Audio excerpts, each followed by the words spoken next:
சொல்லி அடுத்த நபி இன்னொரு சுன்னத்தையும் கற்றுக் கொடுக்கிறார்கள். ஒக்கூலி ஃபாத்திமாவே, நீ இந்த வார்த்தையை சொல், இன்ன சலாத்தி வ நுசுகி வ மஹியாய வ மமாத்தி லில்லாஹி ரப்பில் ஆலமீன் லா ஷரீக லஹு வ பிதாலிக உமிர்து வ அன மினல் முஸ்லிமீன்.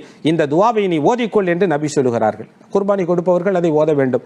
யார் கொடுக்கிறார்களோ அவர்கள் கொடுப்பதற்கு முன்பு இன்ன சலாத்தி, என்னுடைய தொழுகை, ஓ நுசுக்கி, என்னுடைய குர்பானி வணக்கங்கள், ஓ மஹியாய, என்னுடைய வாழ்வும், ஓ மமாத்தி, என்னுடைய இறப்பும், என்னுடைய வாழ்வும் இறப்பும் லில்லாஹி ரப்பில் ஆலமீன், ரப்புல் ஆலமீனான அல்லாஹ்விற்கே சொந்தம், லா ஷரீக லஹு, அந்த அல்லாஹ்விற்கு எந்த இணையும் கிடையாது, வ பிதாலிக உமிர்து, இப்படித்தான் நான் ஏவப்பட்டிருக்கிறேன், செய்ய வேண்டும் என்று பணிக்கப்பட்டிருக்கிறேன், வ அன மினல் முஸ்லிமீன், நான் அடிபணிந்தவர்களின் என்றும் உள்ளவனாக இருக்கிறேன். அல்லாஹ்விற்கு அடிபணிந்தவன் என்ற வார்த்தை சொல் என்பதாக பெருமானா ஸல்லல்லாஹு சொல்கிறார்கள்.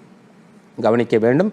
அப்படி என்றால் நாம் குர்பானி கொடுப்பதற்கு முன்பாக இந்த வஜ்ஜகத்தை ஓதிக்கொண்டு, இன்னும் மேல் சொல்லப்பட்ட இன்ன சலாத்தி ஒரு சுக்கி என்பதை நாம் ஓதிக்கொண்டு பிறகு நம்முடைய குர்பானியை நாம் நிறைவேற்ற வேண்டும். இந்த வார்த்தையை கற்றுக் கொடுத்த உடனே அருகாமையில் இருந்த சஹாபாக்களுக்கு ஆச்சரியம். நபி அவர்கள் தன்னுடைய மகளை அழைத்து, ஒரு சொட்டு ரத்தத்திற்கு நன்மை கிடைக்கிறது, உன்னுடைய பாவங்கள் மன்னிக்கப்படுகிறது, இந்த துஆவை நீ ஓதிக்கொள் என்று நபி சொல்கிறார்களே, ஒருவேளை இந்த நபியினுடைய மகளுக்கு மட்டும்தானா, நமக்கு இந்த பாக்கியம் இருக்கிறதா இல்லையா என்ற ஏக்கத்தில் சஹாபாக்கள் கேட்டார்கள், யா ரசூலல்லாஹ், ஹாதா லக்க வலி அஹ்லி பைத்திக ஹாஸா, இது உங்களுக்கும் உடைய குடும்பத்தார்களுக்கு மட்டுமா இந்த சிறப்பு?